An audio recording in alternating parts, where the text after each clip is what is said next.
The four realms of Earth. Four realms of Earth में आता है लिथोस्फीयर, हाइड्रोस्फीयर, एटमॉस्फीयर और बायोस्फीयर। सबके बारे में हम लोग एक एक करके पढ़ेंगे। तो अर्थ में लाइफ क्यों पॉसिबल है ये हम लोग ऑलरेडी पढ़ चुके हैं, क्योंकि यहाँ पर वाटर है लिक्विड फॉर्म में, एयर है और सॉइल है, और करेक्ट डिस्टेंस फ्रॉम द सन है तो सनलाइट सही तरीक़ा से मिलता है, ना ज़्यादा ना कम। The environment of Earth is conducive for living due to the interaction of its three realms और डोमेन्स। एयर, वाटर और सॉइल, ये तीनों मिलता है, इसी वजह से अर्थ में लाइफ पॉसिबल है। तो लैंड जहाँ पर उसको लिथोस्फीयर बोलते हैं, वाटर के लिए हाइड्रोस्फीयर, और जिस जगह पे एयर है उसको बोला जाता है एटमॉस्फीयर। तो living beings on earth are found in a narrow zone of contact between the three. तब जब ये तीनों मिलता है तब जाकर वहाँ लाइफ पॉसिबल हो पाता है, और उस जोन को बोला जाता है biosphere. Now coming to the first sphere which is lithosphere. ये स्ट्रक्चर अर्थ का है, सबसे अंदर, जैसे ये सबसे अंदर में, फिर बाहर में एक लेयर, फिर एक लेयर, तो इस तरह से टोटल 3 लेयर अर्थ का होता है। सबसे अंदर में होता है कोर, फिर उसके बाहर जैसे ये ऑरेंज वाला शेड दिख रहा है मैंटल, और बाहर में जो थिक सॉइल होता है, लेयर रॉक्स और सॉइल का, वो होता है क्रस्ट। सो लुक, इसी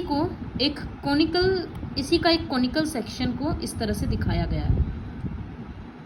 तो हम लोग एक एक करके तीनों लेयर के बारे में पढ़ेंगे। If we imagine the earth to be like an onion, we will understand it is made up of concentric layers.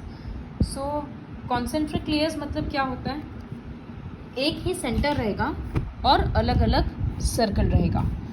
Suppose like this, एक सेंटर है, फिर ये रहा एक सर्कल, ये रहा दूसरा सर्कल, ये रहा तीसरा सर्कल। तो इस तरह इसको कॉन्सेंट्रिक सर्कल्स बोला जाता है, जिसका सेंटर सेम होता है। तो अर्थ का लेयर क्या है, सबसे अंदर में कोर, फिर उसके बाहर वाला लेयर को बोला जाता है मैंटल, और उसके बाहर का लेयर को बोला जाता है क्रस्ट। तो सबका अलग अलग प्रॉपर्टीज़ है, क्योंकि सबका थिकनेस अलग अलग है, सबका कॉम्पोजिशन अलग अलग है। तो अगर एक एक करके पढ़ेंगे, सो इसी को कॉन्सेंट्रिक लेयर्स में बोला गया। Now scientists believe that Earth is approximately 4.5 billion years old. It originated as a hot mass of gases and molten material. जैसे जैसे टाइम आगे बढ़ते गया, अर्थ ठंडा होते गया। Its outermost layer cooled to form solid lightweight rocks. लेकिन जो अंदर का था वो एक फर्नेस के जैसा, भट्टी के जैसा, अंदर में जहाँ लोहा गलता है उस तरह का हीट था अंदर में।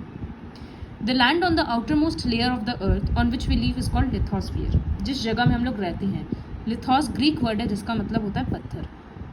उसमें सॉलिड रॉक्स है मोस्टली क्रस्ट का, और थोड़ा बहुत अपर मैंटल है। The upper most layer of the lithosphere is known as crust. Crust का भी 2 पार्ट है, एक सियाल है लेयर, देखो यहाँ दिख रहा है सियाल, और एक सीमा। तो सियाल क्यों बोला जाता है, क्योंकि इसमें silica, sial is made up of 2 words, CSI, तो ये सिलिका के लिए हो गया, सिलिकन, और AL इज फॉर एल्यूमिनियम। तो ये 2 मिनरल यहाँ ज़्यादा प्रेजेंट है, इस वजह से सियाल। उसी तरह से सीमा, तो SI for silicon, MA magnesium के लिए होता है। तो सिलिका और मैग्नीशियम जहाँ प्रेजेंट ज़्यादा है उस लेयर को बोला जाता है सीमा। तो इसी वजह से क्रस्ट का 2 पोर्शन हो गया। क्रस्ट का ऑलमोस्ट थिकनेस होता है 5 to 50 किलोमीटर। क्रस्ट के नीचे आता है मैंटल। तो मैंटल का भी अलग अलग पार्ट है। It is made up of rocks that are denser than crust. The middle, एक तो था अपर मैंटल, हम लोग पढ़ चुके हैं। उसके बाद आता है asthenosphere. The middle layer of the mantle known as asthenosphere between 100 and 300 kilometre is made of rocks that are in a semi solid state. Semi solid क्यों है, थोड़ा सा लिक्विड स्टेट है, पूरा सॉलिड नहीं है, क्योंकि इतना हीट है कि वो थोड़ा पिघल गया। फिर उसके बाद this is due to extreme heat and pressure लिख दिया। Below this the mantle is again solid up to a depth of 2900 kilometre. फिर ये जो लोअर मैंटल है ये 2900 किलोमीटर तक डीप है। तो समझ में आ रहा है कि क्रस्ट कितना पतला लेयर था और मैंटल कितना डीप लेयर है। क्रस्ट का 2 पार्ट हो जा रहा था, अपर क्रस्ट, लोअर क्रस्ट, जिसमें सीमा और सियाल था। फिर मैंटल का अपर मैंटल, एस्थेनोस्फीयर और लोअर मैंटल, तो 3 पार्ट हो गया। इसके बाद आता है core. Below the mantle is the core of the earth. The core is made up of heavy metal such as iron and nickel. Inner core solid है, लेकिन आउटर कोर में सेमी सॉलिड है, क्योंकि यहाँ पर प्रेशर और heat बहुत होता है.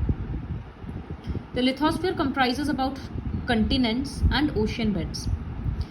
लिथोस्फीयर मतलब बेसिकली ज़मीन होगा, रॉक होगा. तो 29% of the land is continents, और बाकी जैसे पानी है तो पानी के भी नीचे ज़मीन तो है, तो वो हाँ लिथोस्फीयर 71% है. सो मेनी फिजिकल फीचर्स जैसे माउंटेन्स, प्लेन्स, प्लेटू सब कुछ लिथोस्फीयर में ही है, और यही फ्लोरा और फौना को सपोर्ट करता है. नेक्स्ट स्फीयर इज हाइड्रोस्फीयर, जहाँ पर पानी है. तो किस फॉर्म में है? Ocean, seas, lakes, river, frozen water, underground water, water vapour, इन सब फॉर्म में है. वाटर भी ग्रीक, हाइड्रो भी ग्रीक वर्ड है जिसका मीनिंग होता है वाटर. वाटर अर्थ का 70% से ज़्यादा कवर कर लेता है, इसी वजह से उसको ब्लू प्लैनेट बोला जाता है. The endless series of changes undergone by water in the hydrosphere between the sea, air and land is known as hydrological cycle और वाटर साइकिल. तो वाटर साइकिल शायद पहले के क्लास में तुम्हारा पढ़ा हुआ होगा. इसमें क्या होता है, जैसे सन के हीट से वाटर एवापोरेट हो जाता है, वो वेपर बनकर ऊपर चला जाता है. तो कहाँ से एवापोरेट होगा? ओशन से, रिवर से, सी से, लेक से, हर जगह से वाटर एवापोरेट हो रहा है. वो एवापोरेट होके जब ऊपर जा रहा है, ऊपर हवा में जाकर वो काफ़ी ऊपर जाने के बाद ठंडा हो जा रहा है.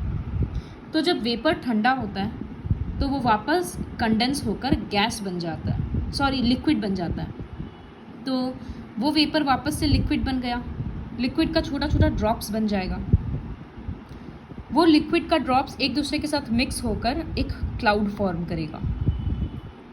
फिर जब क्लाउड बहुत हैवी हो जाएगा, क्योंकि उसके अंदर लिक्विड ड्रॉप्स बहुत सारा है, तब वो नीचे आकर रेन के फॉर्म में बरसता है. तो इसी साइकिल को वाटर साइकिल बोलते हैं, क्योंकि जब ये रेन आया तो फिर धूप के कारण वाटर एवापोरेट हो रहा है. ये कंटिन्यूस प्रोसेस है, दिन रात वाटर एवापोरेट हो रहा है, कुछ वाटर कंडेंस हो रहा है, लिक्विड बन रहा है. तो इसी वजह से इसको वाटर साइकिल बोला जाता है, या hydrological cycle. Water keeps changing from one form to another. कभी लिक्विड स्टेट में है तो कभी ये वेपर में चला जा रहा है, फिर कहीं पर स्नोफॉल होकर गिर रहा है तो ये सॉलिड स्टेट में आ जा रहा है.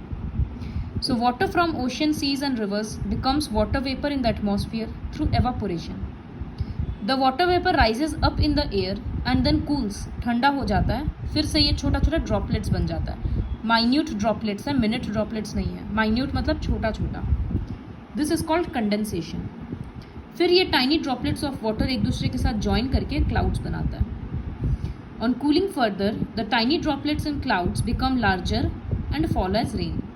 उस बारिश को प्रेसिपिटेशन बोलते हैं. प्रेसिपिटेशन बर्फ़ के फॉर्म में भी हो सकता है. द रेनफॉल और snowfall feeds glaciers, rivers, lakes and underground water sources and eventually goes to the ocean. अब जब ये बारिश गिर रहा है तो ये रिवर में भी गिर रहा है, फिर कुछ बारिश ज़मीन पे गिर रहा है तो वो अंडरग्राउंड में चला जा रहा है सॉइल में गिरने से. तो इस तरह से अंडरग्राउंड वाटर रिचार्ज होता है, लेक रिचार्ज हो रहा है, रिवर रिचार्ज हो रहा है, और सब कुछ अल्टीमेटली सी में जाकर मिल रहा है. तो ये एक कंप्लीट वाटर साइकिल होता है. Next is atmosphere. एटमॉस्फेयर मतलब वो रियल जहाँ पर हवा है. It remains bound to the earth due to the force of earth's gravity. हवा फिर उड़कर स्पेस में क्यों नहीं चला गया? क्योंकि अर्थ का ग्रेविटी है जो सारे गैसेस को अपने तरफ अट्रैक्ट कर रखा है. जिस तरह से हम लोग अर्थ के ऊपर है लेकिन फिर भी गिर नहीं गए, बिकॉज अर्थ का ग्रेविटी हम लोग को अपने तरफ मैग्नेट के जैसे अट्रैक्ट कर रखा है.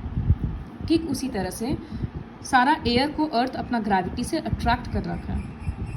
एटमॉस्फेयर का लेयर 1600 किलोमीटर होता है. उसके बाद वो कमते कमते धीरे धीरे खाली हो जाता है, तो वो स्पेस कहलाता है. जैसे जैसे ऊपर जाएंगे एयर का डेंसिटी कम होते जाएगा. एयर में बहुत सारा गैसेस हैं. नाइट्रोजन 78% सबसे ज़्यादा क्वांटिटी में, oxygen 21%, the remaining 1% includes small amount. देखो 78 + 21 99 हो गया, तो बचा हुआ 1% है, उसमें गैसेस है जैसे carbon dioxide, neon, argon, helium, इस तरह का. फिर गैस में एटमॉस्फेयर में डस्ट भी रहता है, पॉलन ग्रेन्स भी रहता है, जो फ्लावर्स का पॉलन ग्रेन्स होता है, सॉल्ट, बैक्टीरिया, वाटर वेपर, सब कुछ रहता है. The atmosphere above 50 km gradually keeps thinning out and its composition changes.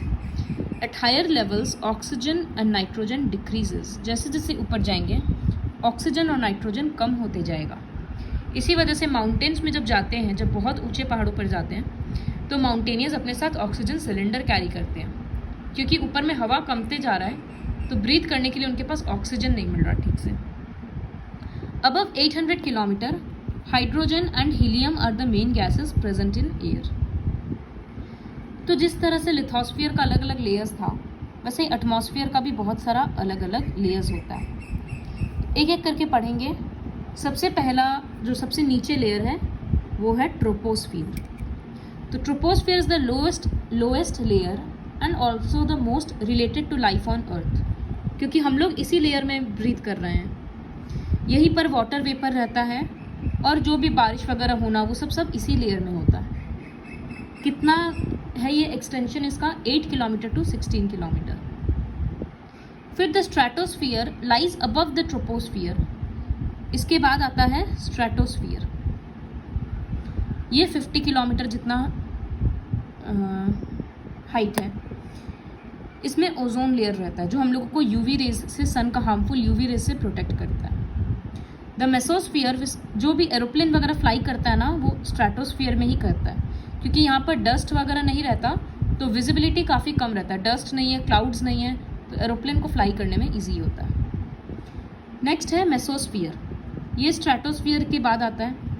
इस लेयर्स में अगर अर्थ में कोई मिट्टियोर अंदर घुस जाता है, जो हम लोग प्रीवियस चैप्टर में पढ़े थे कि रॉकी सब्सटेंस होता है जो कभी कभी अर्थ में एंटर कर जाता है, लेकिन वो फ्रिक्शन के कारण जलने लगता है. तो जनरली मिट्टियोर्स मेसोस्फीयर में ख़त्म हो जाता है जलकर. This stretches up to about 90 kilometre. उसके बाद आता है ionosphere. So see troposphere, stratosphere, mesosphere, फिर आयोनोस्फीयर. आयोनोस्फीयर में आयंस होता है, मतलब चार्ज्ड पार्टिकल्स होता है.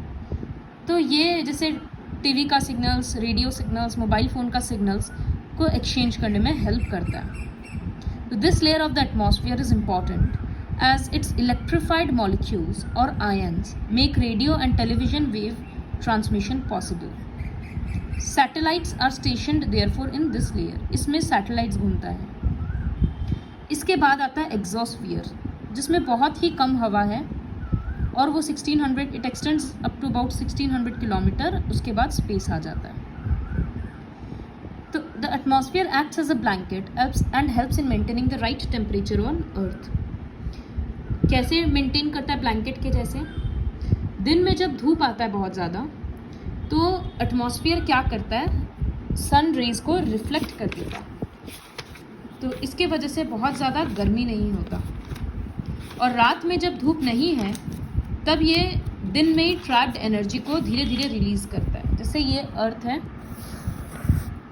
और ये एटमॉस्फेयर का लेयर है. तो जब सन रेज आ रहा है दिन में, ये उसको रिफ्लेक्ट कर दे रहा है, थोड़ा सा ट्रैप करता है और बाकी का रिफ्लेक्ट कर दे रहा है. तो इस वजह से गर्मी कम रहा है. रात में क्या करता है?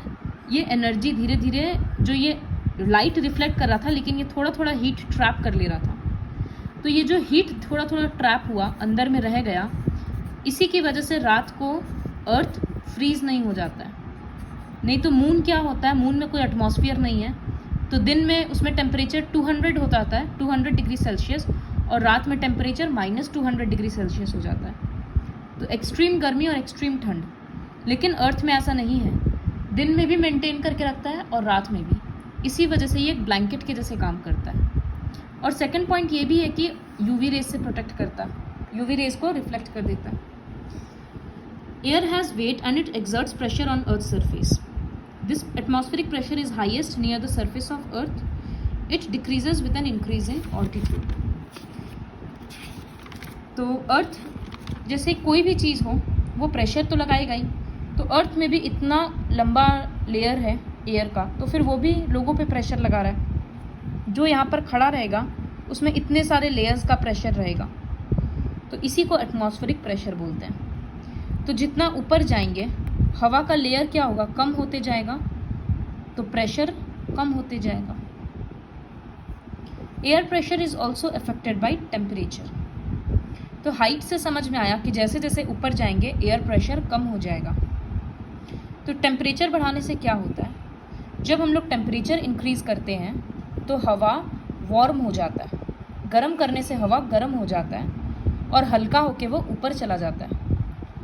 तो सपोज़ एक रूम है, अगर बहुत ज़्यादा गर्म यहाँ पर हो जाएगा, खिड़की खोलेंगे तो धीरे धीरे एयर वार्म होकर खिड़की से बाहर निकलते जाएगा। तो it becomes light and rises up. The rising air causes low air pressure. Likewise, when air cools, it becomes heavy and sinks down. The sinking air causes high air pressure. This causes movement of air since the air moves from region of high pressure to low pressure. Suppose ये दो जगह है A and B, यहाँ temperature बहुत ज़्यादा है, तो यहाँ का हवा क्या होगा, बहुत गर्म हो जाएगा, गर्म होकर हल्का होके ऊपर चला जाएगा। तो यहाँ का प्रेशर क्या होगा, कम हो जाएगा। तो यहाँ प्रेशर इज लो। यहाँ पर सपोज टेम्परेचर इज लो, तो यहाँ पर एयर प्रेशर क्या होगा, मोर। तो एक तरफ प्रेशर ज़्यादा है, एक तरफ प्रेशर कम है, तो फिर इधर से हवा इस तरफ आता है। इसी मूवमेंट को विंड बोलते हैं। So air always flows from high pressure to low pressure and this movement is called wind. तो हवा किस तरफ फ्लो होगा ये डिपेंड करता है कि प्रेशर किस तरफ कम है या ज़्यादा है, और वो इनडायरेक्टली डिपेंड करता है टेम्परेचर के ऊपर। Next, the sphere is biosphere. The biosphere is the zone where the lithosphere, hydrosphere and atmosphere meet and support varied life forms. Most life forms are found in a narrow belt on or near the surface of land and water. ज़्यादातर life वहाँ होता है जहाँ पानी और ज़मीन हो और हवा हो। तो जैसे देखो इस तरह के एरियाज़ में the interaction between land, water and air gives origin to the realm of life or biosphere. All forms of life ranging from the tiniest microorganism to the largest animal or plant, सब कुछ इसी layer में मिलता है, क्योंकि survive करने के लिए एक हैबिटेट में ये तीनों चीज़ का होना ज़रूरी है। Natural environment where life thrives and multiplies. A community of organisms interacting with each other and their non living environment is known as ecosystem. जैसे एक पॉन्ड, तो एक पॉन्ड एक इकोसिस्टम क्यों है, क्योंकि वहाँ पर बहुत सारा लिविंग कंपोनेंट्स है, अलग अलग प्लांट्स, अलग अलग एनिमल्स, और वहाँ पर नॉन लिविंग कंपोनेंट भी है, एयर है, वाटर है, लैंड है। एयर कैसे है पानी में, क्योंकि पानी में भी बहुत सारा गैसेस डिजॉल्व होता है। तो वो एक इकोसिस्टम है जहाँ पर बहुत सारा लिविंग और नॉन लिविंग कंपोनेंट्स है और वो आपस में इंटरैक्ट करता है। लिविंग थिंग्स को, लिविंग कंपोनेंट्स को बायोटिक कंपोनेंट्स बोलते हैं, नॉन लिविंग कंपोनेंट्स को एबायोटिक कंपोनेंट्स बोलते हैं। The abiotic physical environment consists of land, water and air, while the biotic or biological environment consists of all living things that are closely interdependent. तो ये जब interdependent होता है, एक दूसरे पर डिपेंड करता है, तभी जाकर पूरा नेचर और पूरा इकोसिस्टम सर्वाइव करता है। तो इसी वजह से दोनों के बीच में बैलेंस होना बहुत ज़रूरी है। अब ये बैलेंस डिस्टर्ब कैसे होता है, जब हम लोग अनलिमिटेड क्वांटिटी में प्लांट्स को डिस्ट्रॉय कर दे रहे हैं, फॉरेस्ट डिस्ट्रॉय कर दे रहे हैं, पॉल्यूशन इतना ज़्यादा हो रहा है जिसकी वजह से हर चीज़ का कॉम्पोजिशन चेंज हो जा रहा है। तो इन सब चीज़ों से ये बैलेंस डिस्टर्ब हो जाता है। Human beings are the most evolved and developed group of organisms in nature. However, it is mainly their interactions that upset the balance in nature. पेड़ काटना, pollution करना, इंडस्ट्रीज खड़ा करना, ये सब तो ह्यूमन बींग्स ही कर रहा है। तो एक्चुअली ये जो रियल्म है इसको डिस्टर्ब हम लोग कर रहे हैं। तो हम लोगों को चाहिए कि हम लोग जो ग्रोथ कर रहे हैं उसको प्लान्ड वे में करें और इको फ्रेंडली वे में करें, ताकि अर्थ का जो रिसोर्सेज है वो हम लोग सेव कर पाएँ for the future generations also.